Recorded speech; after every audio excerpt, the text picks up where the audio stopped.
গরিব হইলে সুবিধা আছে, পেট্রোল অক্টেনের তেমন বেশি একটা দরকার লাগে না। আমার দাদার বাপে বেলা একবার আইটা ঢাকা থেকে দিল্লি পর্যন্ত গেছেন গা ভাই, এটা কিন্তু গফ নাই, হাসা কথাই, আমরা এলাকা সবাই জানে। তো দিল্লিতে গেছে, এটা যদি অবিশ্বাসও করেন, কিন্তু ঢাকা থেকে কত মানুষ আইটটা কলকাতা পর্যন্ত গেছে, এটা তো বিশ্বাস করেন নাকি? আগের মানুষ এমন থেকে আইটটা কয়েকশো কিলোমিটার যাইতো গা পারতো।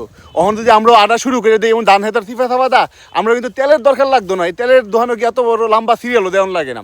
চিন্তা করে দেখেন ভাই, আমরা দেশে তেলের কি একটা সংকটে পড়ছি। আমরা তেলের দোকানের মধ্যে 400-500 মানুষের লাইন, তারপরে তেল পাই না। আর এটা সরকার কই তেলের কোনো অভাব নেই, দেশ রিজার্ভে ভরা, দেশের মধ্যে তেলে একদম টইটুম্বুর, কিন্তু দোকানে গেলে পাই না আমরা তেল, বা আমরা বাইরে তেল পাই না।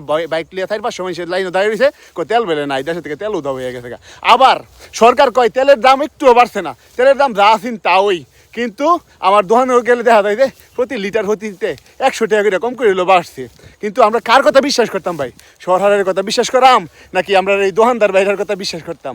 আমার কাছে মনে হয় যে সরকার আর এই দোকানদার ভাই, এই তারা যদি একটা আটটাটি লাগে না, তারা দুইজন মানে কন্যাকুনি লাগলো, কন্যাকুনি লাগানোর পরে যারা জিতবো, যেই দল জিতবো, তারার কথা আমরা বিশ্বাস করাম। আমরা গরিব হইছি, আমরা জনগণ, আমরা কার কথা বিশ্বাস করতাম কোন? ফিফার মধ্যে পড়ছি না।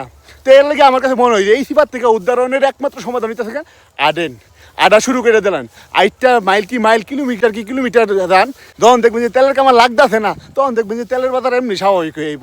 এটা লইও তো কাউ করানোর কোনো কিছু নাই। চশমাটা হয়ে গেছে কেন গেল কই রে পাইছি এই যে